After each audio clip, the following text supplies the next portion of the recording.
Oke, teman-teman dari komunitas Neotech Park dan mungkin dari partner community-nya Paris AI, welcome to our monthly meetup bareng Neotech Park dan juga speaker kita dari Paris AI. Makasih banyak teman-teman yang sudah hadir di agenda sharing session hari ini. Dan jangan lupa teman-teman untuk kita on cam ya, untuk mendampingi saya dan juga beberapa dan juga pemateri hari ini. Oh ya, untuk teman-teman di sini kalau boleh tahu yang lagi explore cyber security atau mungkin sekarang lagi udah terjun nih di industri cyber security, boleh kasih reactionnya dong, kasih reaction jempolnya dong, boleh.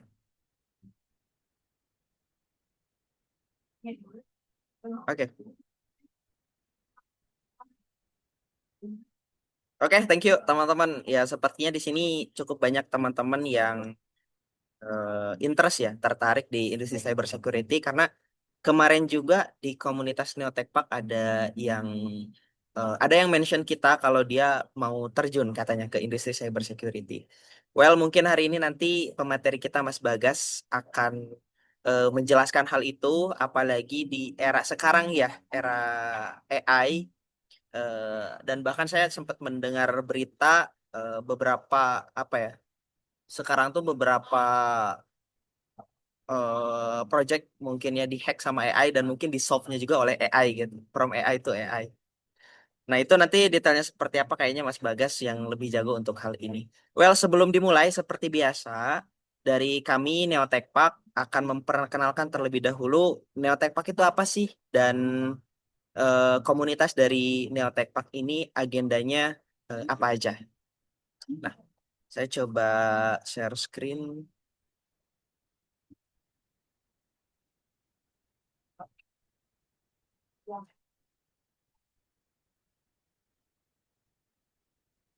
Oke, sudah tampil teman-teman?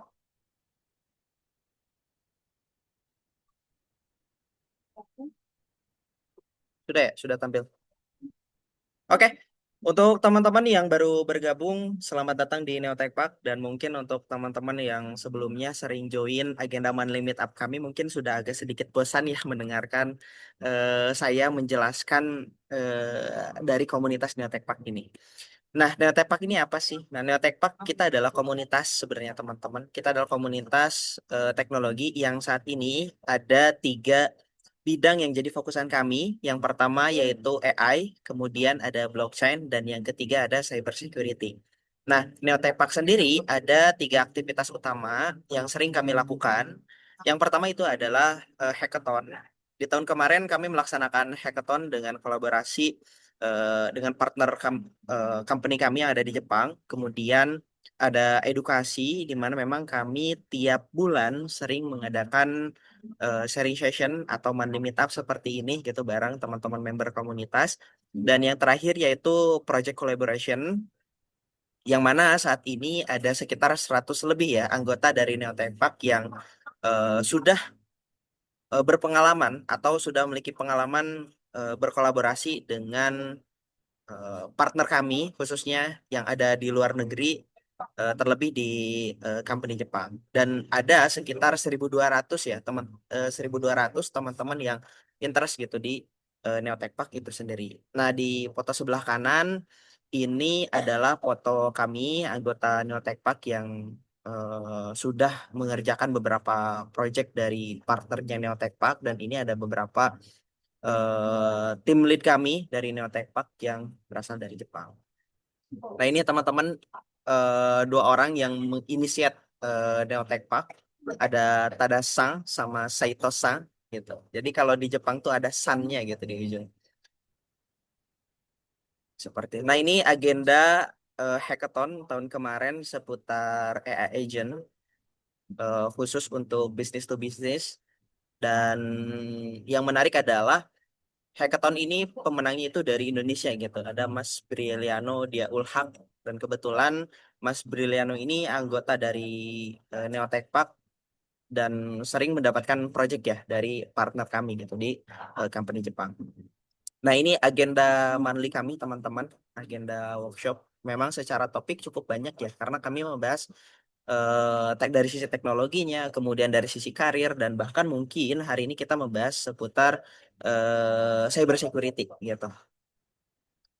Nah, FYI, teman-teman Neotech Park itu kami di sini punya internal tools namanya tuh Neotech Portal. Nah, internal tools ini untuk apa sih?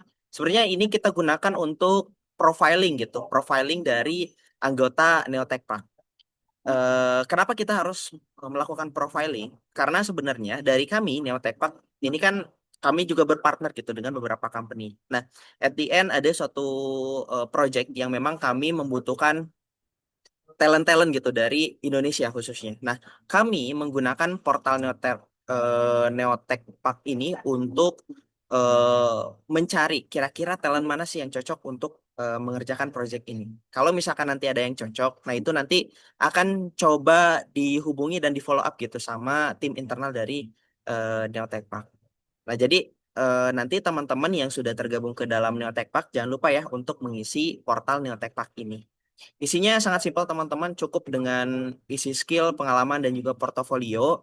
Atau misalkan portofolionya belum lengkap, silakan isi aja dulu. Karena teman-teman nanti bisa apa ya, istilahnya mengedit gitu ya, mengedit portofolio dari teman-teman. Kurang lebih seperti itu. Nah, linknya di mana nanti mungkin di akhir ya saya bakal share untuk link Neotech portalnya karena teman-teman untuk mendaftar di portal Neotech Park ini harus pakai referral ya, harus pakai referral link dari kita jadi gak sembarang bisa nge-share seperti itu. Nah, ini juga ada beberapa project collaboration dari partner kami, mungkin kami belum bisa menyebutkan karena sedikit konfidensial ya teman-teman. Nah, ada study case yang sudah kami kerjakan mulai dari pengenalan gambar teknik. Kalau mungkin teman-teman familiar dengan OCR, nah kurang lebih seperti itu. Terus ada AI optimization dan juga AI agent ya, pengembangan AI agent. Nah, ini salah satu project yang kami kembangkan antara engineer Indonesia dan partner kami dari company Jepang, khususnya di industri blockchain ya. Untuk ini yaitu pengembangan budaya sake ya, khususnya NFT atau kita menyebutnya marketplace sake gitu, sake NFT, sorry, seperti itu. Well, ini adalah beberapa dokumentasi kami bareng teman-teman dari Neotech Park. Kalau misalkan teman-teman ingin tahu lebih dalam mengenai Neotech Park, bisa kontak saya ya, atau mungkin bisa ditanyakan di grup. Oke, thank you teman-teman. Mungkin itu sedikit pengenalan dari Neotech Park. Untuk teman-teman yang belum bergabung ke dalam komunitasnya, silahkan bergabung ya. Ini teman-teman bisa scan QR ini, nanti join ke dalam komunitasnya. Dan kalau nggak salah di QR juga ada link khusus untuk pendaftaran portal Neotech Park. Seperti itu. Nah, kebetulan beberapa bulan kemarin kami lagi ada kebutuhan ya untuk mencari cyber security consultant. Ya, semoga mungkin di sini ada orang dari industri cyber security mungkin yang udah sini seperti itu. Nah, itu saja mungkin pengenalan dari Neotech Park ya, teman-teman. Selanjutnya di sini ada Mas Ismail. Halo Mas Ismail. Halo semua, Oke, Mas saya Ismail Ismail. dari Perisai. Ya, Ya. oke, Oke, Mas Ismail dari Paris AI, gimana kabarnya Mas hari ini? baik-baik, alhamdulillah. Oke, Alhamdulillah, baik. Well, dari Mas Ismail mungkin ada yang mau disampaikan ke teman-teman atau mungkin teman-teman di sini penasaran gitu, Paris AI itu apa sih gitu. Silakan Mas. oke. Saya izin share ya, share screen.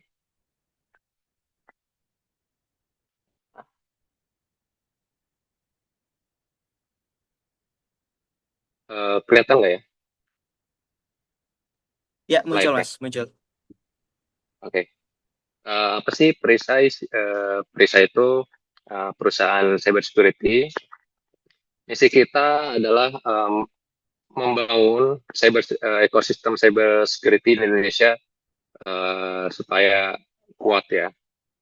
Kita menggabungkan service, platform, dan talent network untuk meningkatkan masa depan digital Indonesia ya.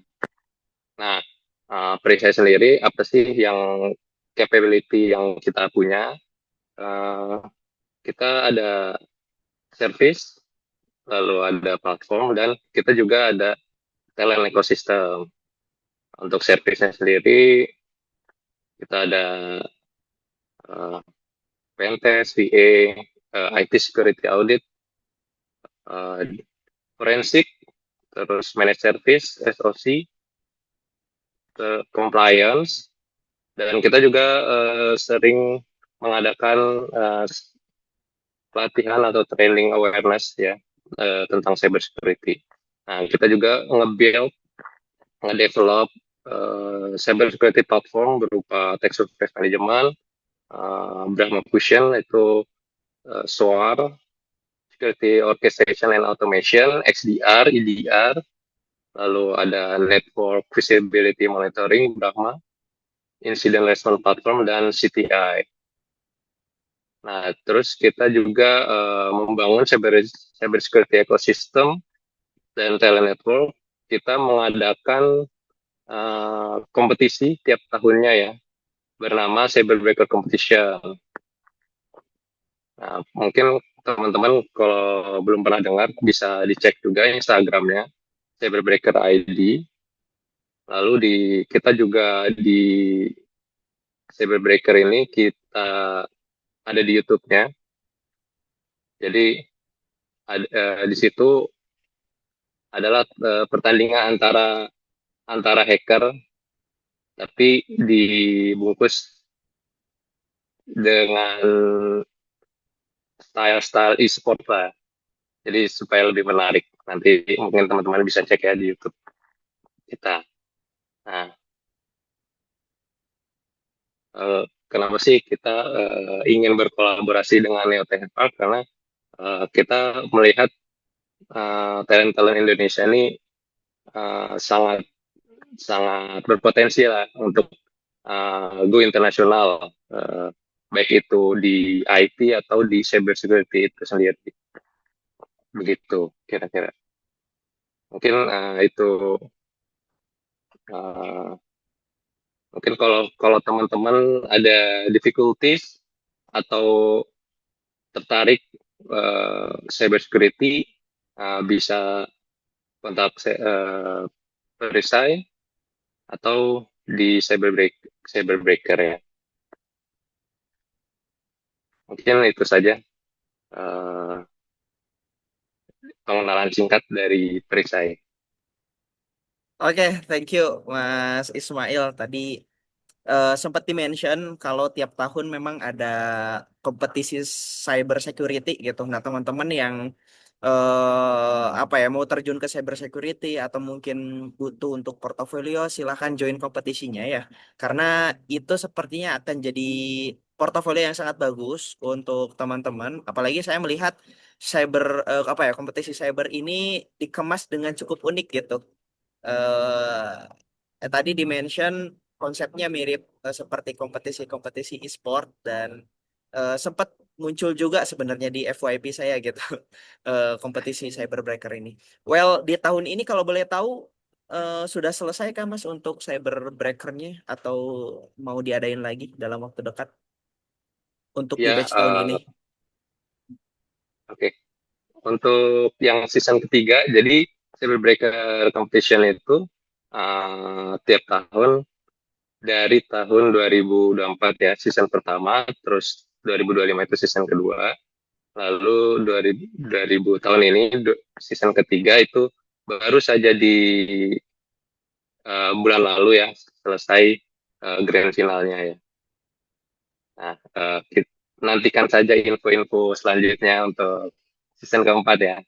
Oke oke boleh. Thank you Mas. Nah mungkin teman-teman nanti dari Neotepak juga bantu infoin gitu nanti kalau ada season selanjutnya dari kompetisi cyber eh, kompetisi dari Cyberbreaker.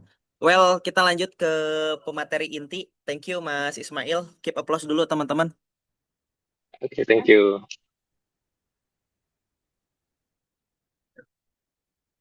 Oke, kita lanjut ke pemateri inti ya. Ada Mas Bagas. Halo, halo Mas Bagas. Halo, selamat siang. Suara saya terdengar jelas ya?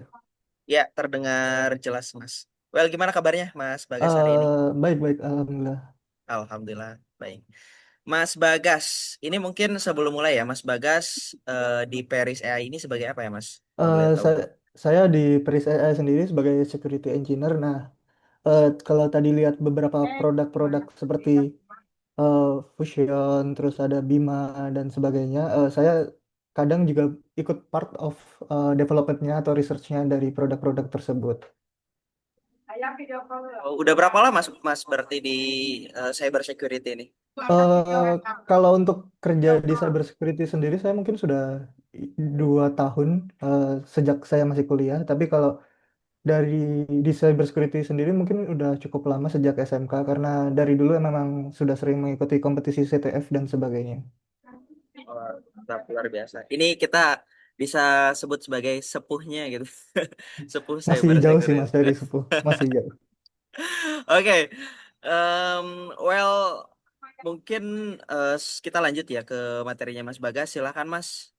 Baik, izin share screen terlebih dahulu.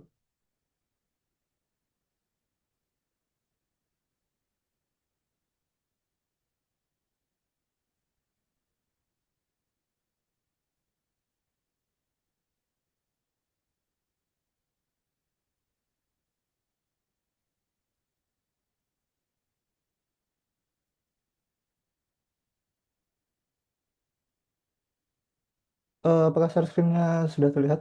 Ya, sudah Mas, sudah terlihat. Oke. Baik. Nah, di hari ini kita bakal ngomongin soal AI sama cybersecurity ya. Karena kita tahu sendiri tadi Neotech Park juga eh, sudah ya mengadopsi AI dan juga cybersecurity sebagai main ya kegiatan utamanya. Nah, tapi kali ini kita bakal ngobrolin cyber AI itu bukan dari perspektif oh AI akan mengubah dunia, enggak dari situ. Justru kita bakal mundur sedikit nih tentang AI itu sebenarnya apa sih, terus apa yang berubah sejak LLM muncul dan gimana kita sering lupain tentang esensialnya lah ketika hype-nya terlalu gede. Nah, makanya judul hari ini adalah AI and Cybersecurity Beyond the Hype.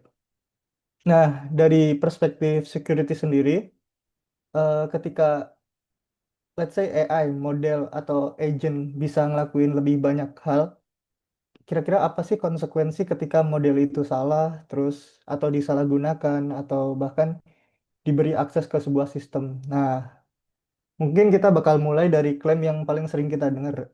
AI adalah capability multiplier.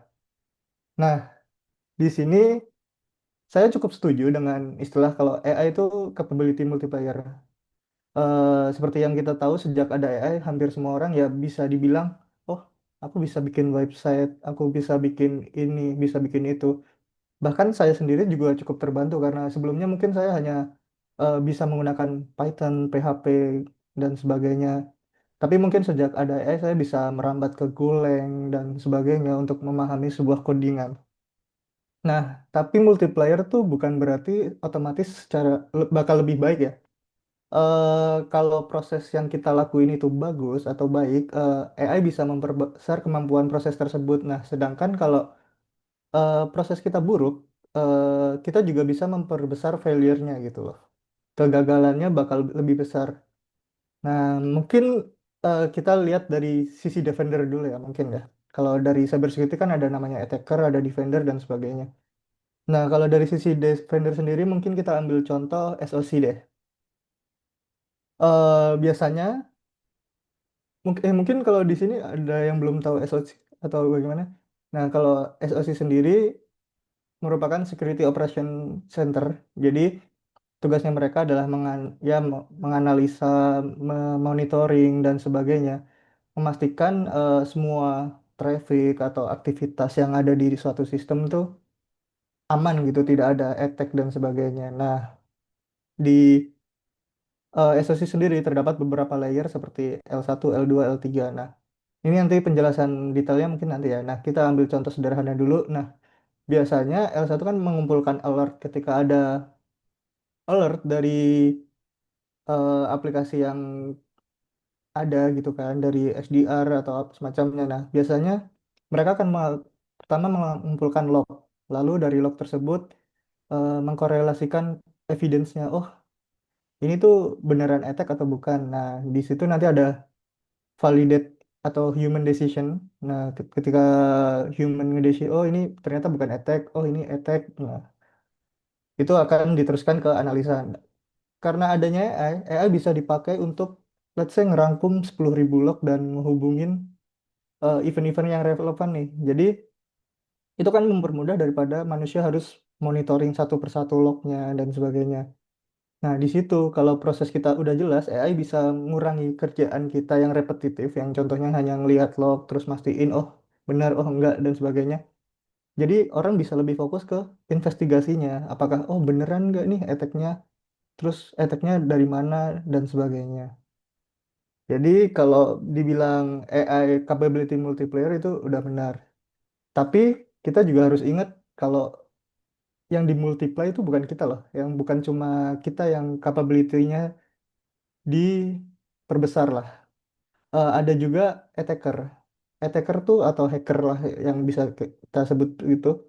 Mereka juga memiliki ya kesempatan itu gitu. Attacker juga bisa menggunakan general purpose model untuk membantu ya seperti recon, phishing, terus mereka juga jadi lebih jago ngoding mungkin yang sebelumnya mereka cuma bisa pakai tools dan bahkan model-model sekarang juga udah cukup kompeten untuk melakukan vulnerability research atau mungkin automation membuat automation untuk attack dan sebagainya.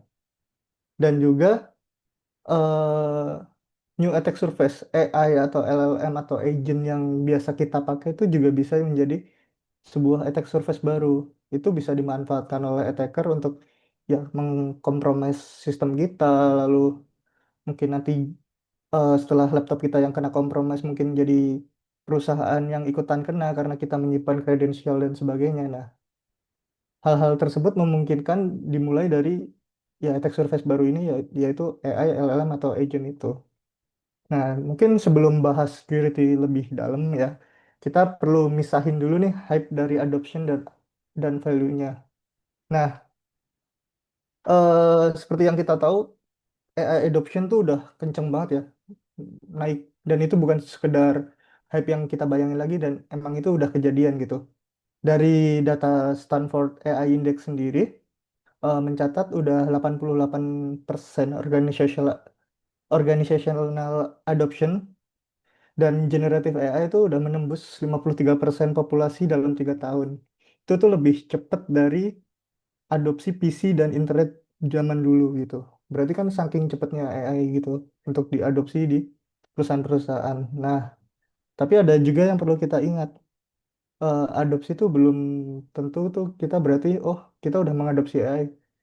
Apakah itu mempunyai value atau enggak itu kan belum tentu kan. Dari seperti yang kita tahu di McKinsey sendiri melaporkan 88% responden bilang organisasinya tuh emang rutin udah pakai AI. Ya seenggaknya di satu bisnis function ya. Tapi impact-nya yang melaporkan cuma 39%. Jadi dari 88% itu hanya sedikit yang benar-benar memiliki impact gitu loh terhadap entah revenue perusahaannya dan sebagainya. Nah, tapi yang menarik di sini tuh bukan berarti oh AI nggak berguna. Justru lebih ke data nunjukin bahwa adopsinya tuh bergerak lebih cepat daripada impact terhadap perusahaan tersebut. Nah, kita juga sering bingung kan kayak eh, apa sih sebenarnya yang disebut AI itu? Mungkin kita bakal bahas. Nah, ini yang kita akan tarik mundur. AI itu lebih besar dari sekedar LLM ya. Eh, di sini mungkin ada AI. Nah, dalam AI sendiri itu ada salah satu pendekatan yaitu machine learning.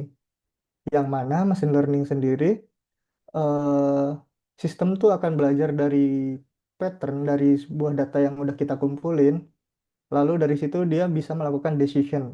Nah, ada juga yang deep learning. Deep learning tuh merupakan bagian dari machine learning ya. Dia bakal menggunakan neural network untuk dengan banyak layer untuk mempelajari sebuah data raw yang mana nanti juga hasil akhirnya tuh ya decision dan sebagainya. Nah, kemudian ada namanya generative AI. Generative AI ini merupakan sistem yang digunakan untuk menghasilkan sebuah konten baru atau output baru. Jadi itu bisa berupa teks, image, audio, atau codingan yang biasa kalian generate menggunakan AI. Nah, itu berasal dari generative AI. Eh, generative AI ini sendiri menghasilkan output tersebut ya berdasarkan data-data yang udah di-train sebelumnya. Nah, terus dari generative AI sendiri ada yang namanya LLM.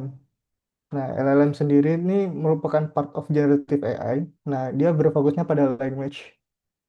Nah, sekarang tapi mostly generative AI sekarang menerapkan LLM gitu. Karena contoh, walaupun dia untuk ngegenerate gambar, dia perlu bahasa untuk mendeskripsikan gambarnya gitu.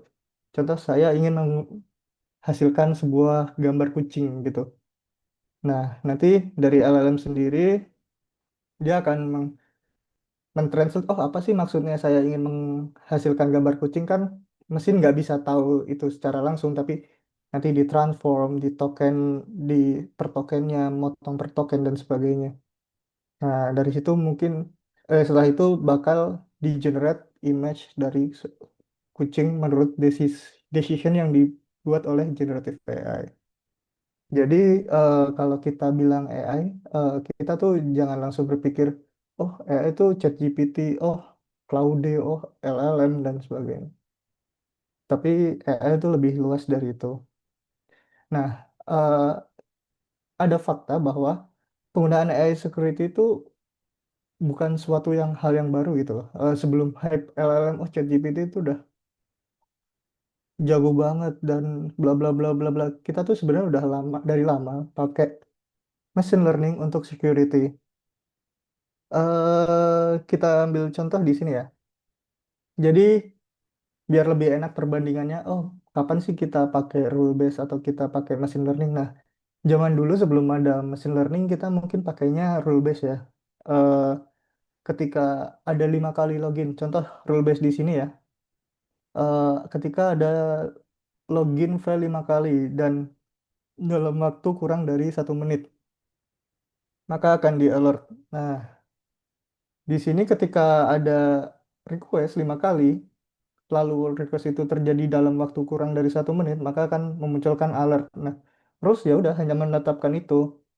Gimana kalau seumpama attackernya nanti karena dia tahu nih kalau 5 kali gagal bakal ada alert, dia ngelakuin 4 kali percobaan dalam 1 menit. Nah, otomatis hal tersebut udah nggak terdeteksi dong sama rule-nya. Karena ya itu rules tuh rigid gitu, harus strict. Emang harus sesuai dengan rules tersebut agar dapat di capture. Nah, berbeda dengan machine learning. Machine learning tuh belajar dari data. Dia diberikan data login, historical login dari dari ya dari berapa tahun dan sebagainya. Dari situ diekstrak fitur-fiturnya. Fitur-fiturnya kan kalau login tuh pasti kita dapat IP, lokasi, waktu dan sebagainya. Nah, di atau bahkan device-nya juga kita bisa dapat user agent-nya. Nah, dari fitur-fitur tersebut kita melakukan training. Oh, sebelumnya tapi datanya harus sudah dilabelin dulu ya. Contoh, oh kalau ada 10 login atau API ini tuh ternyata IP attacker, nah dilabelin ternyata ini malicious dan sebagainya. Nah, dari banyaknya data yang di-train itu nanti akan digunakan sebagai data training. Lalu di proses training sendiri itu nggak sekali training itu selesai. Nanti akan ada evaluasi, oh seberapa jauh sih model kita sekarang bisa ngepredik eh ya data-datanya tadi nanti ada namanya data test gitu untuk melakukan testing. Oh, ternyata dia bisa memprediksi 90% atau 80% benar. Nah, dari situ model bisa melakukan prediction atau prediksi, oh contoh ada login baru dari tempat baru atau mungkin impossible travel. Contohnya tuh saya jam 3 ini login di Indonesia, terus di jam 4 tiba-tiba saya login di Amerika. Kan itu hal yang tidak mungkin kan. Nah, itu bisa dideteksi oleh machine learning ini. Tapi itu juga belum tentu bahwa machine learning itu tahu itu attacker atau bukan, karena model tuh tetap bergantung pada data training. Jadi sebagus apa sih data trainingnya, terus kualitas fiturnya bagaimana, distribution datanya bagaimana, dan gimana cara kita ngelakuin evaluasi waktu training. Nah, itu berpengaruh banget ke hasil dari prediksi machine learning. Nah, paling gampangnya tuh mungkin kalau rule base, kita tuh mindahin eh, knowledge yang kita punya ke bentuk rule gitu ya. Contoh, oh kalau login 5 kali kurang dari 1 menit itu pasti orang nyoba brute force gitu. Nah, sedangkan kalau machine learning mencoba mempelajari pattern dari data yang udah ada gitu. Jadi contoh data login dalam waktu 2 tahun dia baca semua, dari data situ dia train. Nah, login-login setelahnya dia lakukan prediksi, oh ini login aman, oh ini login malicious, dan seterusnya. Untuk kelemahannya sendiri ya rules tadi bisa miss karena behaviornya tidak sesuai rule. Jika sebagai contoh saya melakukan loginnya cuma 4 kali dalam 1 menit ya dia nggak bakal masuk rules. Tapi machine learning juga bukan berarti nggak punya kelemahan. Dia punya kelemahan bisa aja false positif. Entah saya yang tiba-tiba login karena pakai VPN terus kedetek dan sebagainya, atau mungkin walaupun device saya benar tapi posisi saya tidak sesuai. Nah, hal-hal tersebut bisa terjadi karena ya balik lagi kita berhadapan dengan data yang udah digunain pada training itu gimana. eh Sebenarnya kalau kita tuh bukan berpindah dari suatu sistem yang bodoh ke sistem yang pintar sih, kita lebih ke berpindah dari sistem yang beda cara belajarnya. Kalau rules ya baik, ya rules yang udah ada. Kalau machine learning by data yang udah ada, dan mereka tetap punya kelemahan masing-masing yang biasanya mereka gabungkan di ya dalam satu sistem. Contoh eh ya rule base hybrid dengan machine learning gitu. Nah, kalau machine learning sama deep learning udah ada dari lama, kenapa kok akhir-akhir ini nih LLM kayak perubahan yang begitu besar gitu loh, kayak hype banget. Oh, AI ini bisa nge-hack itu dan sebagainya. Nah, alasannya ada di karena interface-nya berubah. Yang sebelumnya dia bisa dibilang cukup eksklusif ya. Orang yang tahu machine learning ya ya cuma segelintir orang yang emang ngedalamin di situ. Nah, sekarang siapapun bahkan bisa mengakses AI gitu kan. Kayak mereka tinggal melakukan chat, AI-nya menjawab dan sebagainya. eh Kita tuh emang udah punya model yang powerful sebelumnya, tapi kita tuh interaksinya cukup spesifik. Contoh, modelnya memang powerful ya untuk deteksi malicious login dan sebagainya. Nah, sedangkan modern LLM atau yang biasa kita pakai kayak ChatGPT dan sebagainya, mereka tuh membuat natural language menjadi interface yang jauh general gitu loh. Kita bisa menginstruksikan aku ingin bla bla bla bla bla dan dia akan melakukan hal tersebut. Kalau zaman dulu kan contoh aku pengen model yang bisa ngeprediksi login ini Binance atau enggak, aku harus ngumpulin data, harus ngetrain dan sebagainya. Ya walaupun hal yang dilakukan sama LLM sebenarnya dulu awalnya sama ya, model yang dibuat tuh berdasarkan data train juga, tapi kan interface-nya lebih mudah diakses aja. Kita hanya perlu mengetikkan prompt dan sebagainya, kita dapat menghasilkan ya output. LLM tersebut dapat menghasilkan output yang dapat kita baca juga. Nah, salah satu bagian penting yang ada di perubahan ini yaitu transformer yang menjadi banyak pondasi lah dari modern language model, yang mana kalau machine learning tadi ya tadi kita baca dari data kan. Contoh data log, kita harus normalisasi data log tersebut eh, agar dapat digunakan oleh machine learning sebagai data trend. Nah, mulai dari deep learning ini kita bisa input langsung raw data, tapi nanti mungkin hasilnya masih ya cuma sekedar decision yes or no gitu. Nah, di sini ada transformer yang bisa mengubah ya tadi raw data token-token tersebut menjadi sesuatu yang meaningful gitu loh bagi komputer. Nah, dan model model sekarang juga udah nggak cuma ngehasilin jawaban contoh kita kan kalau dulu mungkin masih ChatGPT awal-awal kita cuma pakai dia buat nanya gitu kan. Di mana ibu kota Indonesia gitu kan Jakarta. ChatGPT hanya yang jawab gitu atau enggak kita oh kalau error gini tuh harus gimana gimana. Nah, kita masih ngelakuin manual. Sedangkan sekarang udah ada yang namanya agents. Kita nyuruh dia untuk ngelakuin sesuatu, dia benar-benar bisa memakai tools dan kemampuan untuk ya eksekusi komen atau nulis kode langsung di sistem kita yang berarti kita udah mulai masuk ke agentic system.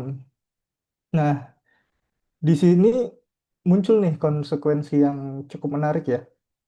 Kalau interface-nya semakin general kan ya, capability yang sama tuh juga bukan hanya bisa dipakai oleh orang-orang yang tujuannya baik gitu ya. Contoh defender, kita kan kalau sebagai defender tujuannya tuh baik, kita melindungi sistem dari hacker dan sebagainya. Tapi kan karena emang interface-nya udah general, semua orang bisa pakai. Hal itu juga yang bisa dipakai sama attacker. Nah, jawabannya AI nggak bisa AI nggak bisa nentuin sisi mana yang mau dia pilih gitu loh. Dia nggak bisa pilih sisi mana. Sebagai defender, AI mungkin bisa sebagai digunakan pakai buat SOC analyze, terus threat intelligence, incident response, terus ada detection engineering, secure coding untuk memastikan codingan kita nggak ada bug dan sebagainya. Nah, di sisi lain, aktor atau threat aktor juga mulai menggunakan AI sebagai bantuan untuk melakukan attack gitu. Contoh buat recon, OSINT, membuat phishing, lalu melakukan kode analyze ketika udah compromise suatu source code nih. Mereka lebih mudah mahamin ini aplikasi apa sih yang mau kita hack gitu. Terus di situ juga bisa dipakai untuk vulnerability research dan juga automation.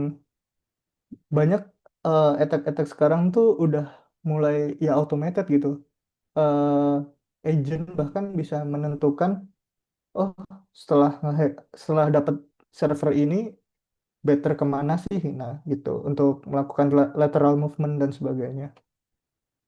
Nah di sini ada beberapa berita ya.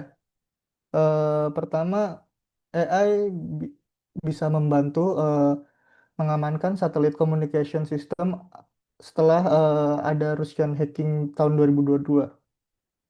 Di sini berarti kan AI digunakan untuk ya hal-hal baik lah untuk melakukan defense dari serangan dan sebagainya.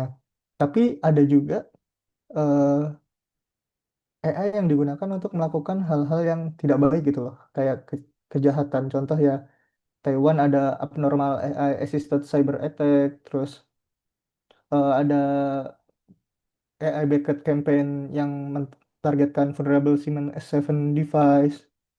Terus ada bahkan yang paling baru nih ini AI assistant hacks gym website in first known Australian autonomous cyber attack. Jadi ini ceritanya dia tuh cuma minta reservasi gym kan. Dan kebetulan reservasi gymnya tuh penuh. Nah, AI-nya nge-enumerate API yang dipakai untuk website gym tersebut. Nah, dari situ dia tuh bisa tahu kalau cancellation tuh nggak perlu autentikasi gitu. Mereka bisa melakukan cancellation terhadap ya bookingan orang lain gitu. Nah, AI tersebut tuh ngelakuin eh, cancellation terhadap bookingan orang terus ya udah nambahin bookingan yang punya AI agent ini otomatis kan hal tersebut sebenarnya usernya tuh nggak mau ngelakuin kejahatan gitu kan. Tapi karena mungkin AI goalsnya ya satu, biar pemilik eh, pemiliknya tuh bisa reservasi di gym tersebut. Tapi karena penuh dan nggak bisa, dia ambil decision lain dan ya akhirnya berujung ke hacking gitu. Capability ini sebenarnya tuh juga ya tadi balik ke capability yang tinggi itu belum tentu reliability-nya juga tinggi gitu. AI masih bisa ada yang namanya halusinasi dan sebagainya. Makanya kita juga harus terus ya nge-treat output yang di-generate oleh AI atau LLM itu sebagai hipotesis. Nah, ada ada fakta lucu ya. Jadi AI model tuh bisa menangin medali emas di International Mathematical Olympiade. Jadi Olimpiade Matematika Internasional. Tapi dia sendiri tuh nggak bisa. Ada juga model yang nggak bisa, masih nggak bisa nentuin waktu loh. Frontier model dikasih gambar jam analog gitu ya. Dia nggak bisa nentuin, oh ini jam berapa gitu. Nah, berarti kan di situ walaupun AI memang, oh iya bener AI canggih, jago dan sebagainya, tapi dia masih bisa ya ngegenerate sebuah kesalahan gitu, output sebuah kesalahan ketika disuruh baca jam analog mungkin jam 1 dia bacanya jam 2 dan sebagainya. Padahal dia juga bisa menangin medali emas di Olimpiade. Nah, yang saya ingin tekankan di sini, nah jangan pernah ngelakuin apa ya, memperlakukan output LLM tuh sebagai evidence gitu loh. Jadi output LLM tuh bukan sebuah bukti kalau jawaban itu tuh benar gitu. Model tuh bakal menghasilkan hipotesis. Nah, kita validasi hipotesis tersebut dengan evidence. Sebagai contoh ya, oke LLM bilang kalau suatu CVE mempengaruhi versi tertentu. Nah, CVE sendiri ini ya vulnerability lah. Jadi contoh saya pakai WordPress gitu, WordPress tersebut ada CVE di versi bla bla bla bla. Nah, kita jangan langsung bikin tiket kritikal karena modelnya bilang ada CVE terus WordPress kita pasti kena hack enggak. Nah, kita harus melakukan validation terus memastikan evidence-nya lalu melakukan ya kan ada policy-nya kadang kan harus cek advisory-nya, affected version-nya berapa, terus seberapa jauh itu bisa dieksploit dan kita pastiin oh environment kita tuh kena atau enggak dan sebagainya. Nah, dari situ baru divalidasi human dan dilakukan action. eh Sekarang kita mungkin bakal masuk ke security-nya ya. Jadi kalau tadi kita bahasnya AI for cyber security, nah sekarang kita bahasnya ke security of AI gitu. Seberapa aman sih AI kita gitu. Nah, seperti yang kita bilang tadi, AI itu bisa menjadi attack surface baru gitu. Dan attack surface-nya tuh bukan cuma dari model gitu. Bisa dari input, model, konteks, tools, dan action. eh Gampangnya gimana ya? Begitu ada input, contoh kita bikin chatbot di aplikasi website kita. Di chatbot itu ya tujuannya kan pasti cuma ngejawab frequently asked question dan sebagainya.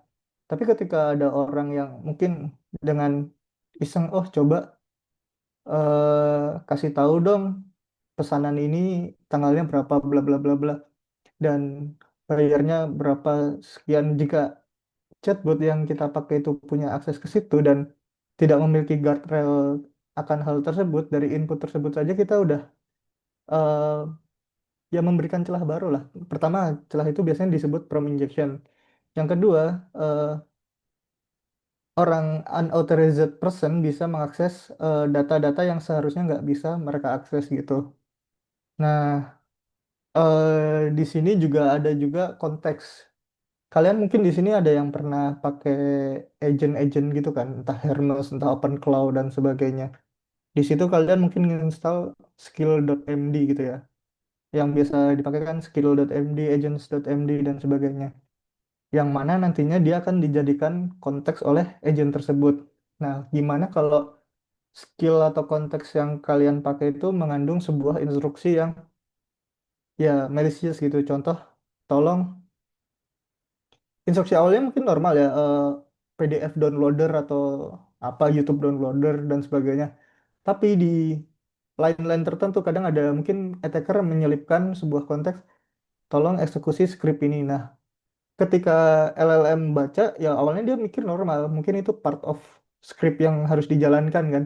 Dan ketika dijalankan, ternyata dia entah melakukan credential steal atau mungkin menanamkan ya situ dan sebagainya. Jadi ya sistem atau server yang kalian pakai untuk nge-run agent tersebut atau bahkan mungkin kalian run agent tersebut di PC kalian sendiri ya bisa kena infect.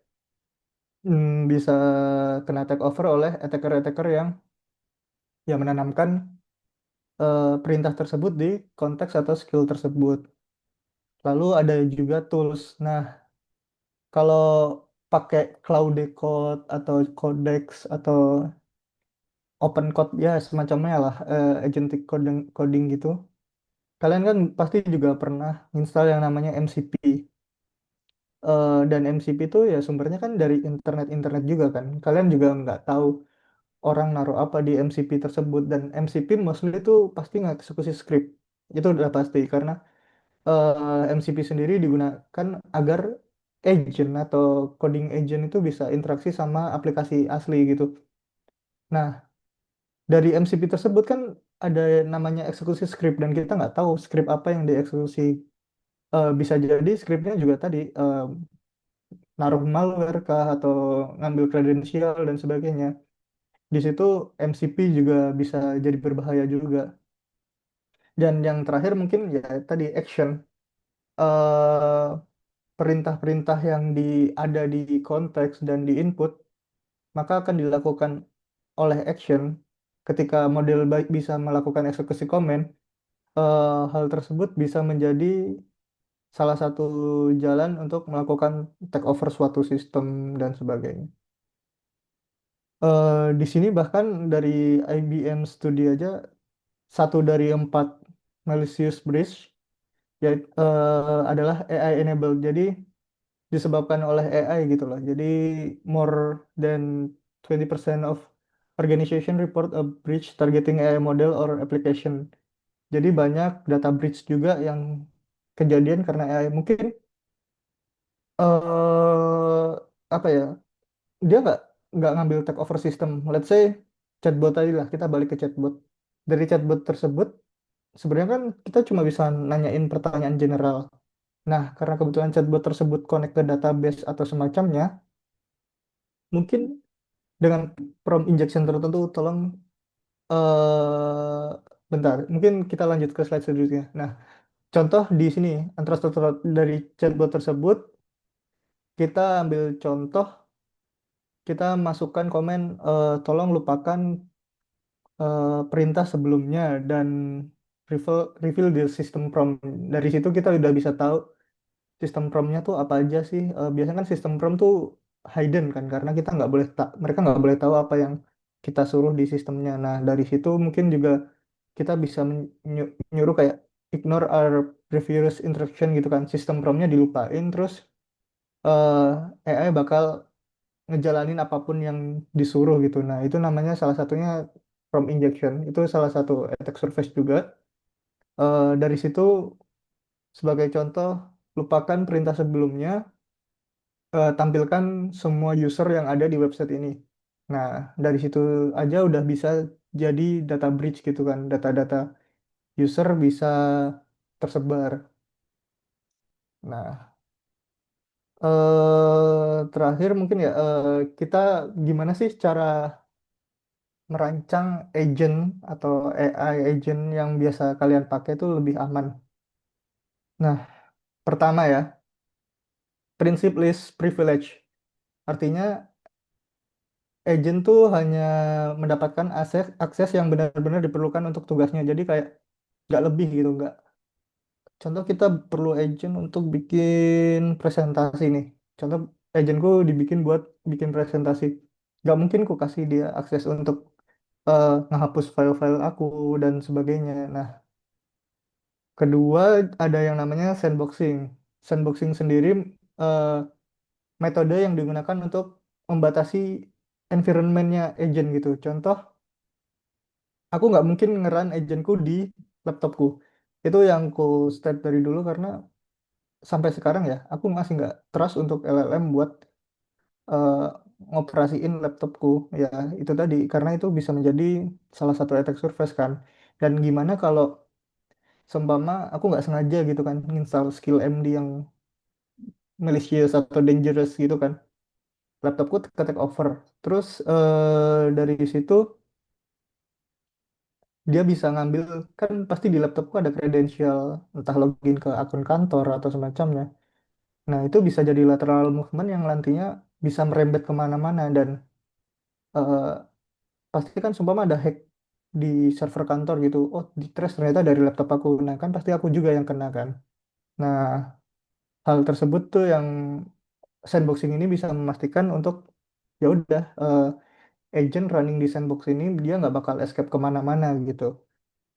Ya walaupun ada yang namanya sandbox escape, tapi hal hal sandboxing ini ya bisa meminimalisir hal-hal tersebut. Nah, poin ketiga yaitu menetapkan explicit tool boundaries. Jadi kita harus memastikan bahwa agent yang kita pakai itu hanya dapat menggunakan tools-tools atau ya MCP atau semacamnya yang ditentukan dengan batasan jelas gitu. Contoh, aku perlu ya tadi kayak presentasi aku perlu agentnya cuma buat bikin ngakses Canva, ngakses dan sebagainya. Dia nggak boleh mengakses mungkin Google Sheet-ku karena di situ ada laporan keuangan atau kredensial yang kusimpen di situ walaupun dia sebenarnya nyimpen kredensial di Google Sheet itu bukan best practice ya. Nah, yang keempat ada juga human approval. Nah, ini yang sampai sekarang masih kulakuin ya. Jadi aku punya Hermes Agent juga untuk ya mengerjakan kerjaan sehari-hari atau semacamnya. Aku selalu memastikan dia memiliki human approval karena contoh kalau untuk read logs nih kan di sini ada read logs, search docs gitu kan dia hanya nyari dokumen atau membaca log itu oke lah kalau aku nggak perlu konfirmasi toh itu cuma sekedar membaca. Nah, bagaimana kalau execute cell? Nah, itu mungkin perlu persetujuan karena kayak contoh dia melakukan suatu komen yang komen tersebut diminta oleh skill X gitu. Skill X menyuruh LLM atau agent kita mengeksekusi komen X. Nah, kita kan nggak tahu tuh komen X tuh ngapain sih. Nah, kita perlu cari tahu dulu dan sebagainya. Biasanya kalau di Hermes sendiri ada eh, apa ya kayak notes gitu lah kayak oh komen ini tuh bakal ngelakuin ini. Kira-kira setuju nggak? Nah, kalau kita setuju kita bisa lanjut atau enggak ya udah kita batalin. Nah, terus ada juga delete data dan change production. Ini yang sampai sekarang masih nggak kulakuin ya. Karena aku sendiri nggak mau agent tuh bisa menghapus. Mending aku nanya, oh gimana sih cara nge-shutdown ini? Oh gimana sih cara ngehapus ini? Daripada aku langsung delegate dia buat ngehapus atau ngeubah sesuatu yang ada di production. Kenapa aku ngelakuin hal tersebut? Ya karena kadang agent tuh bisa hallucinate gitu loh. Banyak kasusnya ketika orang, oh tolong dong rapiin emailku gitu kan. Ternyata dia ngehapusin semua email-email yang penting dan sebagainya. Nah, hal-hal tersebut sih yang nggak mau kejadian, yang aku nggak mau hal tersebut kejadian di aku. Jadi aku limit kayak dia state entah aku hapus function buat ngedelete di MCP-nya atau di skillnya nggak ada function buat ngedelete dan sebagainya. Nah, yang terakhir adalah logging. Nah, logging sendiri aku juga selalu ngelog, walaupun kan kita biasanya kalau udah pakai agentic atau Hermes agent atau semacamnya udah ya udahlah dia jalan aja biarin bla bla bla bla. Nah, sebenarnya logging ini penting, jadi entah menggunakan third party atau semacamnya, yang mana kita bisa memantau request LLM-nya tuh apa sih, reasoningnya tuh gimana sih. Nah, seumpama ada sesuatu yang tidak kita inginkan, kita tuh bisa nelusurin, oh dia ternyata ngelakuin perubahan di sini, dan kita juga bisa nge-recover itu gitu. Nah, mungkin itu aja ya. Kira-kira ada yang mau ditanyain?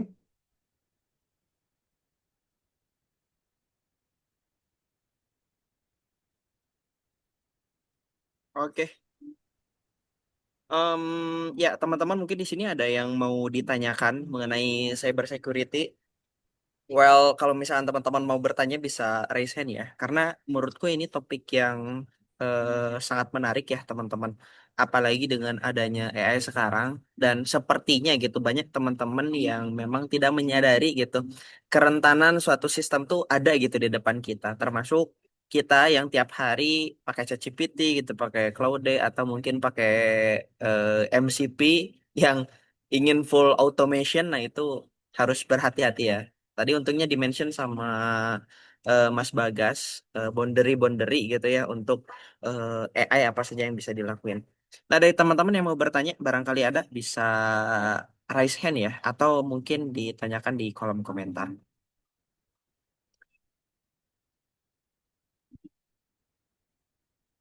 Oke, mungkin sambil nunggu yang lain dari saya dulu, sebenarnya ada yang mau ditanyain, Mas.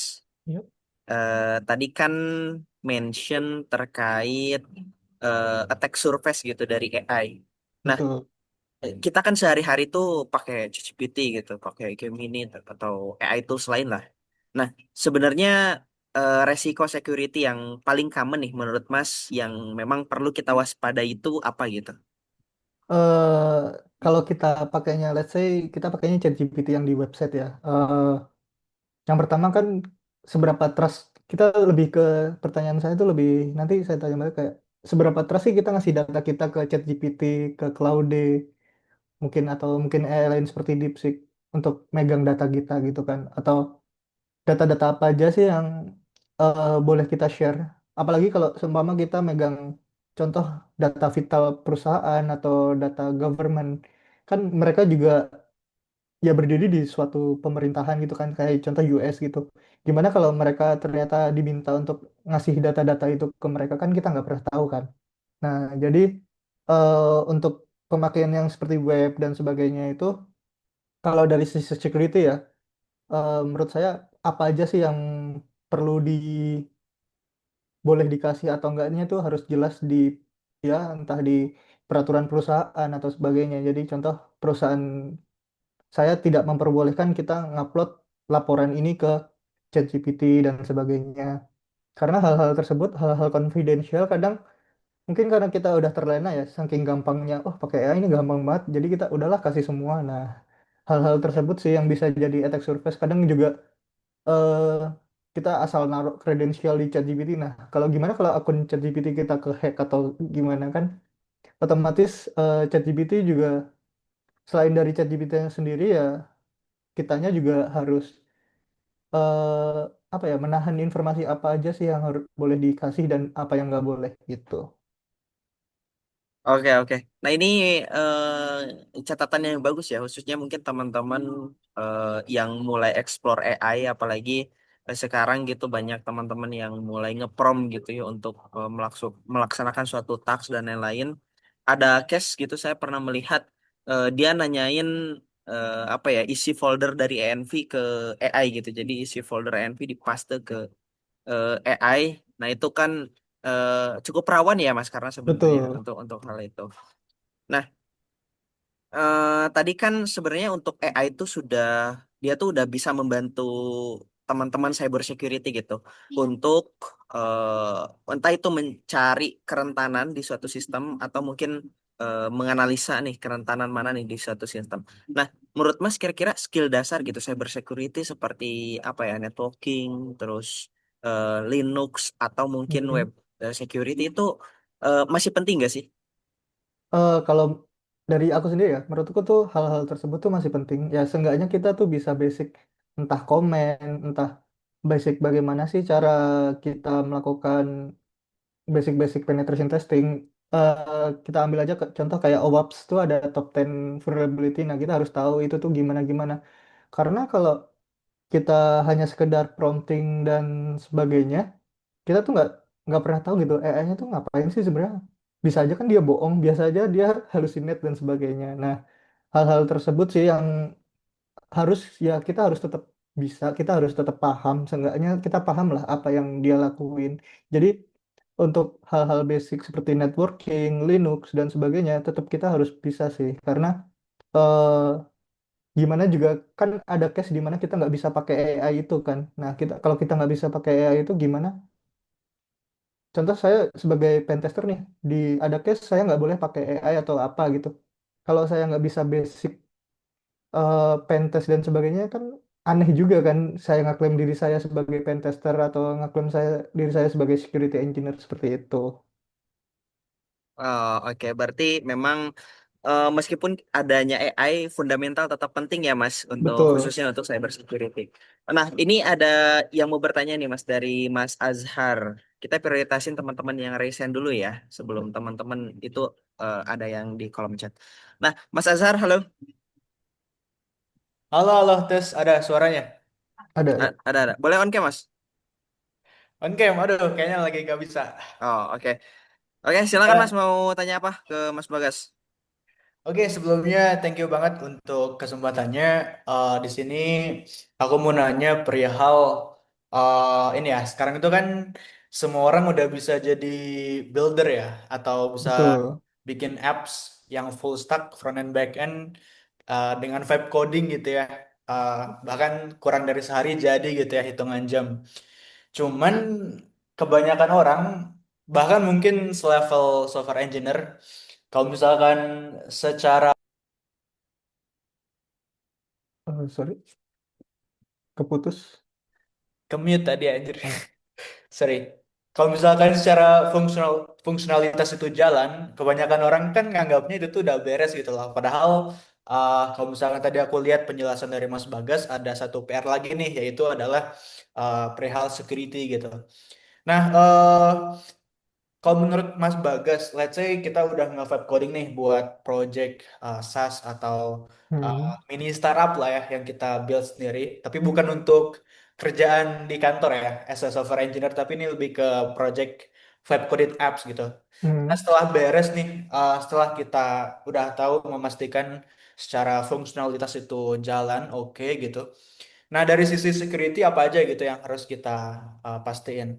Yang pasti kebanyakan orang, khususnya orang Indo kan inginnya yang low budget, cepet, tapi Betul. aman gitu untuk di deliver. Kira-kira itu gimana, Mas? eh Menurutku ya, security sendiri itu sebenarnya terpisah dari development ya. Untuk awalnya, tahap awal tuh pasti development kan pasti ngejarnya gimana project itu tuh bisa jalan dan sebagainya. Nah, untuk security sendiri tuh menurutku biasanya tahapnya ketika udah aplikasi itu udah ada, gimana ya entah kita menyewa seorang pentester atau semacamnya, bagaimana ya minimal tuh kita memastikan nggak ada bug-bug trivial yang cukup parah gitu. Karena banyak ya yang kulihat tuh vibe coders tuh ya udah penting datanya masuk ke website atau semacamnya, dia nggak peduli ada autentikasi dan sebagainya. Nah ini nih yang perlu digaris besar.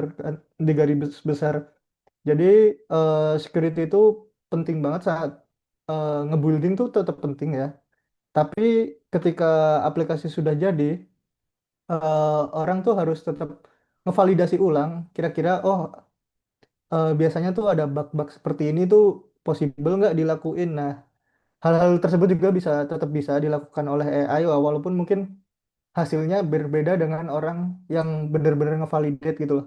Sebagai contoh, let's say saya nggak paham cybersecurity ya, terus saya pakai skill cybersecurity for website bla bla bla bla bla.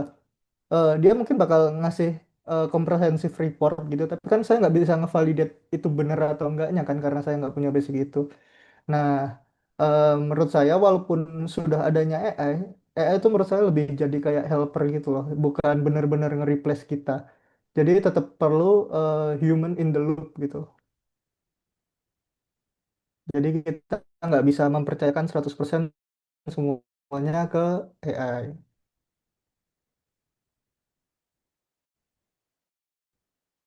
Oh, uh, jadi untuk ngecek kerentanan atau vulnerabilities-nya itu bisa hire pentester atau sebenarnya aku sempat nemu juga sih dari ini ya waktu scrolling IG. Ada beberapa repository open source gitu yang dia tuh kurang lebih bisa dijalanin as a AI pen tester agent gitu. Betul. Salah duanya ya yang aku tahu ada misalkan kayak Shannon Iya, itu yang paling terkenal. betul. Oh, tahu ya Betul, Mas? tahu. Shannon. Iya, satu lagi aku lupa. Cuman kurang lebih kayak Shannon gitu lah. Mhm. Jadi kita kayak uh, cuman apa ya, bawain API key kita, terus let the agent ngeran pen testing, terus kita dapat reportnya, terus write lagi ke let's say ke Cursor atau ke Cloud Code buat ngeberesin report dari Shannonnya itu.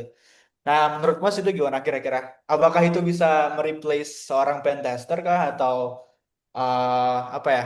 Cukup ngebantu kah, worth it kah untuk let's say untuk ngerilis SaaS yang Vibe Coded Project gitu?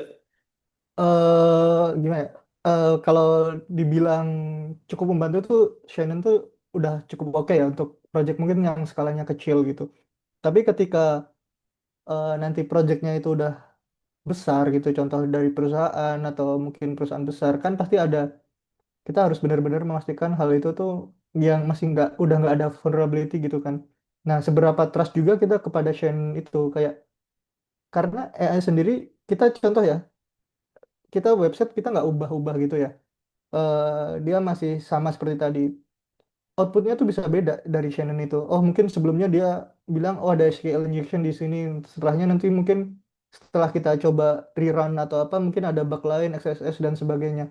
Nah, seberapa banyak kita mau nyoba ngerun itu dan seberapa banyak token kita juga kan buat ngelakuin itu.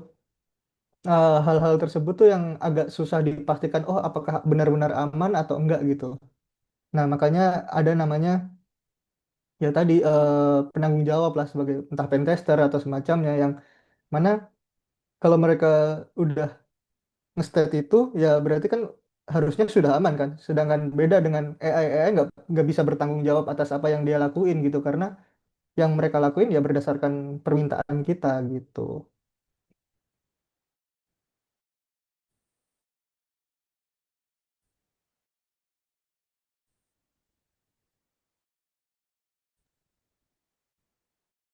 Oke, cukup sih, Mas. Thank you. Thank you. Oke, cek. Ya, sepertinya saya ada kendala jaringan, teman-teman. Nah, teman-teman nanti langsung tektokan ya.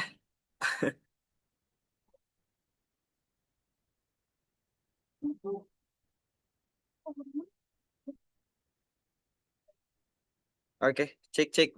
Bentar, saya sepertinya sedikit terkendala jaringan ya, teman-teman. Oke, mungkin ada pertanyaan lagi. Oke, Dari ini ada pertanyaan dari Mas Roni katanya. Silakan, Mas Mas. Roni.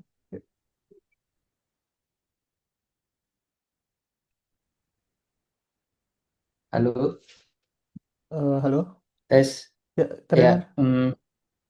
ya oke. Ini aku jaringan juga lagi bermasalah juga ya, kurang lancar. Oke, langsung aja. Thank you buat kesempatannya. Ini aku ada pertanyaan terkait ini ya, konteks bleed di LLM. Jadi misalkan kita punya log di ini kita ya, di server AI kita. Mm-mm. Entah itu di sisi kontainer kita atau di ini kita like LLM, dan router dan lain-lain gitu. Nah, gimana ya caranya kita itu buat em, mitigasinya sih, lebih ke mitigasi supaya kita eh, bisa menghindari kalau misalkan ada tanpa sengaja model AI kita itu nge-expose satu data sensitif, yang dimana data sensitif ini potentially bisa memberi ini ya kesempatan buat attacker itu buat ngelakuin reverse engineering. Contoh nih, eh, misalkan si attackernya tadi ini dia lagi mau nyoba buat reverse engineer dari sisi topologi jaringan kita atau dari sisi arsitektur ini kita ya, AI AI arsitektur kita gitu kan, apa aja sih infranya gitu. Nah, ada ini enggak tips atau insight gitu supaya kita bisa ngelakuin mitigasi di awal gitu buat menghindari konteks bleed supaya uh, respon dari model AI kita itu terhindar dari Oke, mungkin reverse ini engineering tadi. case-nya contoh di chatbot atau semacamnya mungkin ya Mas, yang bisa diakses oleh Iya, semua orang bisa. atau bagaimana? Nah, pertama kan kita tahu ada yang namanya guardrail. Untuk guardrail sendiri biasanya kita state entah di sistem prompt atau konteks modelnya sebelum pertanyaan. Jadi sebelum pertanyaan biasanya udah ada guardrails, contoh, tolong jangan melakukan ini, tolong jangan membuka file-file sensitif dan sebagainya. Nah, tapi kan kita juga nggak bisa trust LLM sebegitunya kan. Contoh dia masih bisa aja entah modelnya mungkin tidak secanggih model X dan sebagainya yang masih memungkinkan untuk dilakukan prompt injection dan sebagainya. Nah, kita juga bisa menggunakan guardrails lain, yaitu guardrails di sistemnya.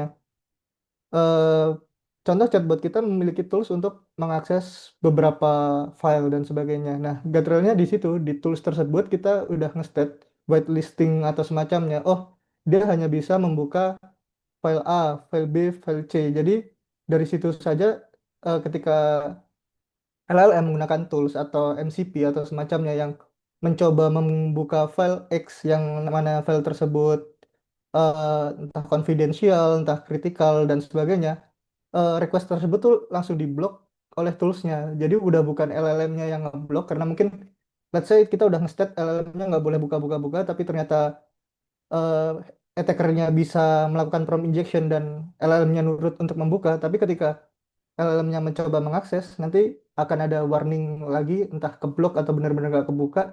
Jadi LLM-nya bakal di guide lagi, oh file X ini nggak boleh dibuka oleh siapapun gitu kan, karena itu confidential dan sebagainya. Nah itu jadi guardrailnya tidak hanya di LLM-nya, tapi guardrailnya juga di tools-tools yang kita pakai untuk membuka file atau membuka log atau semacamnya.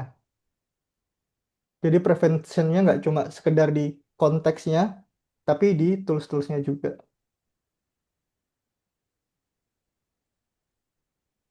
Oke, itu selain, oh iya, menyambung, Hmm, berarti selain dari sisi guardrails-nya tadi itu, eh, ada yang lain nggak ya? Misalkan di contoh nih di personalization ya, kayak di Soul.md hmm, itu kita udah introduce nggak betul. boleh nggak boleh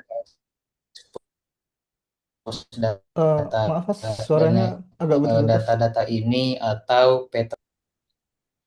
Oh iya, aku ulang ya. Sorry, ini aku Ya, matiin video sebentar. boleh off cam aja Mas, gak apa-apa. Ah, ah. Nah, tadi kan dari sisi guardrails ya. Nah, kalau misalkan kita tambah layer baru, contoh kita taruh di Sol.md atau dari sisi ini em, konteks yang lain, entah itu di memori Hmm. atau skills gitu. Nah, itu kira-kira bisa ngebantu nggak ya? Atau malah itu eh, nurunin ini performa dari em, ininya tadi AI model kita. Kalau misalkan ditaruh di Eh, situ. Betul. Jawabannya mungkin depends ya. Balik lagi kita juga depends ke model apa yang kita pakai. Karena tiap model tuh behaviornya beda. Ada beberapa model yang ketika konteksnya terlalu banyak, contoh rulesnya terlalu banyak entah dari Sol MD, entah dari skill MD atau sebagainya, terlalu banyak dan tercampur-campur malah dia bisa halusinate. Ada juga model yang semakin banyak perintahnya tuh hasilnya juga semakin bagus. Jadi balik lagi karena AI sendiri kan dia dilatih berdasarkan LLM sendiri data train kan. Ada data train dan gimana dia ngambil decision atau keputusan kan berdasarkan data train tersebut. Nah, eh, jika modelnya cukup bagus untuk ya enough lah gitu dengan skill MD atau Sol MD itu ya dia bakal bisa menolak. Tapi kan ada kemungkinan juga model dengan kebanyakan konteksnya itu malah dia mungkin jadi lupa gitu dengan konteks konteks awalnya. Jadi entah attackernya sengaja nge-prompting yang panjang gitu kan, cukup panjang hingga model-model tersebut tuh konteksnya penuh dan melupakan konteks-konteks sebelumnya. Nah, hal tersebut juga bisa malah menjadi apa ya bumerang lah. Rules-rules tadi yang udah banyak malah jadinya eh, dimanfaatin biar konteksnya penuh, terus modelnya malah melupakan konteks-konteks sebelumnya. Nah, itu juga bisa ya tadi entah kita ngebatasin panjangnya prompt, karena biasanya prompt injection tuh cukup panjang ya. Konteks mereka sengaja membuat konteksnya penuh, lalu membuat agentnya ya menuruti malah perintah-perintah yang akhir gitu kan.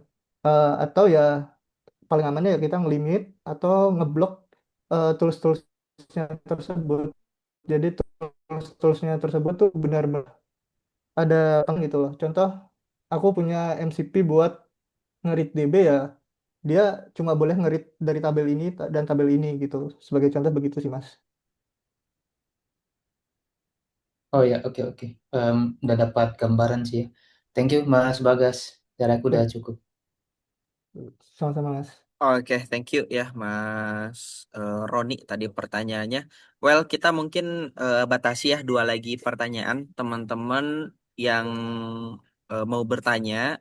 Kita prioritasin dulu teman-teman yang raise hand ya.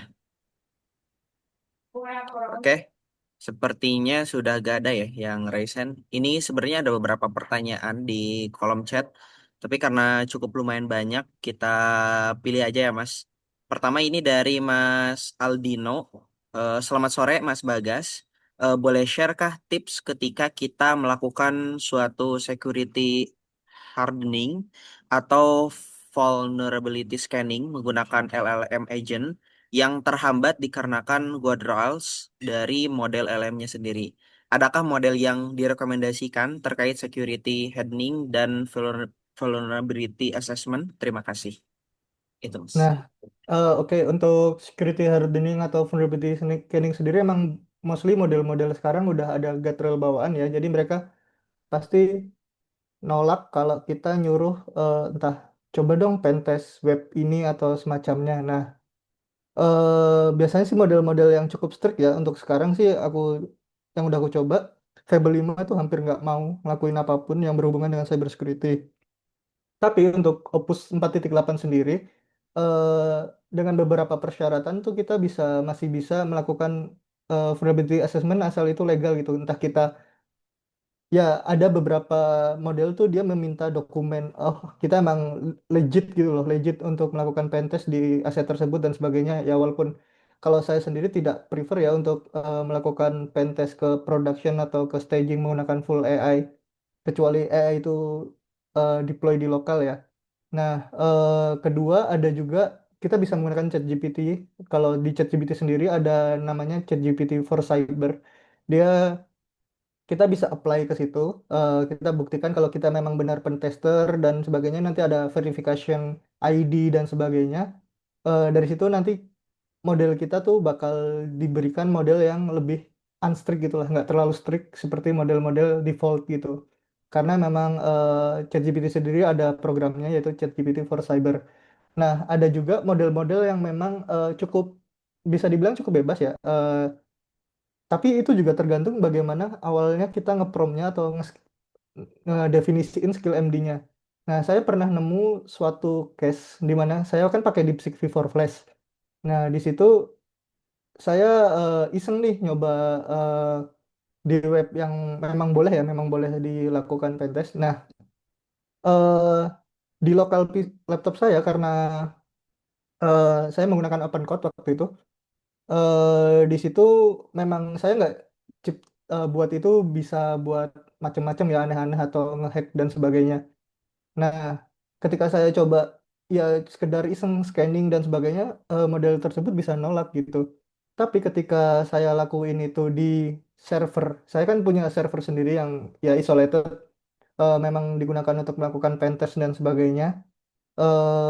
Di situ agent tersebut dengan model yang sama, dengan sama-sama menggunakan open code, harness yang sama, hanya berbeda skill.md dan sebagainya, itu tuh bisa menghasilkan output yang berbeda gitu. Yang satunya nolak, yang satunya bisa gitu. Nah, jadi itu balik lagi juga bagaimana kita cara promptingnya. AI biasanya bakal nolak kalau kita bilang hack this gitu, hack this website, bla bla bla bla bla. Tapi kalau kita bilang I'm authorized to test this website, bla bla bla bla bla, entah ya kita kayak ngerayu-ngerayu gitu, beberapa model tuh masih bisa diakalin dengan hal-hal seperti itu sih. Nah, kalau untuk model LLM sendiri ya, kalau kalian emang mau nyoba pentest yang benar-benar langsung production atau pentest ke staging dan sebagainya, dan pertama kalau kita nggak trust sebagai orang security ya, kalau kita nggak trust ke provider gitu kan, kan kita contoh saya pakai Gypsy kan pasti ya larinya ke model ke China kan dan sebagainya, entah kita nggak tahu data kita dipakai atau apa. Nah, entah kita ngedeploy model itu secara lokal, ya mungkin performa model lokal dengan model-model eh, yang ada di provider-provider itu kan mereka model-model frontier kan. Nah, selama kita ya cukup banyak kok model-model yang bukan frontier, tapi mereka bisa menemukan CVE CVE-nya. Nah, itu balik lagi ke harness yang kita pakai juga, skill-skill yang kita pakai, tools apa aja yang boleh diakses dan sebagainya. Jadi kita nggak selalu harus pakai model frontiers nih untuk melakukan hacking dan sebagainya. Kalau rekomendasi dari saya ya, kalau emang mau deploy lokal ya, Deep for Flash udah cukup bagus sih untuk melakukan pen testing. Tapi kalau memang untuk maunya yang provider atau semacamnya ya, coba aja ajuin ke ChatGPT yang for cyber gitu, ajuin kalau memang authorized dan sebagainya, nanti akan ada verifikasinya, maka modelnya biasanya nggak bakal nolak sih kalau untuk ngelakuin cuma assessment dan sebagainya. Begitu. Oke, thank you Mas Bagas jawabannya. Em, well, dari teman-teman mungkin ada yang mau bertanya langsung, raise hand. Jika tidak, saya bakal coba pilih satu pertanyaan terakhir mungkin ya dari siapa ya? Nah ini Mas Prato Mobowo. Nah, dia bertanya terkait hype-nya Hermes katanya, Mas. Apabila kita membutuhkan Hermes untuk terhubung ke sebuah service, misalnya email, itu kan membutuhkan API key gitu sama secret secret key. Nah, saya Betul. rasa kan itu sangat rawan, tapi hal itu memang dibutuhkan. Jadi sarannya agar kita bisa menggunakan Hermes dengan baik dan aman gimana ya, Mas? Terima kasih gitu, Mas Nah, Agus. eh, biasanya pertama mungkin jawaban saya ya, pertama kita tuh jangan males. Kadang orang tuh males, contoh kita males lah ngedit filenya di server gitu. Contoh kita nggak mau ngedit APK kita di file servernya gitu kan, karena kita kebetulan deploy Hermes di server. Nah, kita udahlah lempar aja tokennya ke chatnya atau semacamnya atau ke agentnya. Nah, itu kan otomatis token kita bisa agentnya ya provider atau yang ngelog apa request tersebut kan bisa lihat kan token kita apa. Nah, hal-hal tersebut sih yang menurutku cukup riskan ya. Tapi kalau kita bikinnya berbeda gitu. Contoh tadi kan ini misalnya menghubungkan service ke Gmail gitu kan. Membutuhkan API key atau secret key. Ya kita taruh aja API key sama secret key tersebut di suatu folder atau suatu file. Nah, di Hermes sendiri kan kita bisa ada namanya allow list dan block list kan. Nah, di situ kita bisa membuat agent tuh nggak boleh mengakses file itu. Ya udah, dia boleh nge-run file ini. Contoh file runnernya, tapi file yang ngebaca key-nya kan runnernya kan, bukan LLM-nya. Nah, LLM hanya menjalankan scriptnya, lalu scriptnya membaca file key-nya, tapi kan LLM hanya mendapatkan output dari eh, runner tersebut, script runner tersebut. Key-nya tetap ya ada di file lain, yang tahu cuma runnernya, dan runnernya kan nge-expose itu di output kan. Nah, itu cuma running in background. Jadi, pertama itu, kita nggak boleh malas buat ngedit key kita sendiri. eh, Terus kita juga harus batasin apa aja sih yang boleh AI-nya akses dan sebagainya ya, menggunakan tadi seperti yang aku bilang kayak ada whitelist, file-file mana, folder mana aja, dan eh ya itu tadi allow list, block list sih. Kalau contoh kita bener-bener nggak boleh Hermes tuh nge-read env otomatis di block gitu. Karena sebenarnya LLM tuh nggak langsung bisa baca file kita loh. Dia bukan, walaupun kita install agent di server kita, bukan berarti dia bisa baca semua filenya ya, karena kita nge-provide dia eh, tool calling itu, terus dia melakukan tool calling, read, tool calling dia memanggil fungsi read. Nah, ternyata fungsi read ngeblok, nggak boleh ngebaca file X. Otomatis kan dia nggak dapat kan isi dari file X. Nah, seperti itu. Eh, kalau ada dengan adanya low list tersebut ya kita lebih aman aja lah untuk naruh INV kita, dan INV kita nggak pernah benar-benar dibaca sama agentnya, tapi agentnya hanya nge-run script yang ngebaca INV tersebut gitu, dan itu running in background aja. Nanti dia cuma tahu outputnya begitu. Oke, thank you, Mas Bagas jawabannya. Well, itu tadi pertanyaan terakhir ya, teman-teman. Sorry banget, semua pertanyaannya belum bisa dijawab. Cuman teman-teman, kalau misalkan masih ada yang mau ditanyain terkait dengan cyber security dan lain, bisa ditanyakan di komunitas Neotekpak ya, atau mungkin bisa di-spill Mas LinkedIn atau Instagramnya gitu, Mas Bagas. Siapa eh tahu ada mau ini. Mungkin LinkedIn aja ya, di link. Boleh, boleh. Bentar. Untuk LinkedIn-nya sudah saya share di link chat ya. Nah, itu teman-teman silakan yang mau tanya-tanya lebih lanjut bisa kontak Mas Bagas di LinkedIn ya. Seperti itu. Ya, insya Allah nanti di connect back ya, Mas. Ya, pasti di connect back kok, aman Mas. Oke. Oke, thank you. Oh ya, Mas Bagas mungkin share screen-nya bisa ditutup dulu, Mas. Oh, baik. Oke. Sudah ya, Mas? Ya. Oke, wait, wait, wait. Sebentar. Oke, saya coba close dulu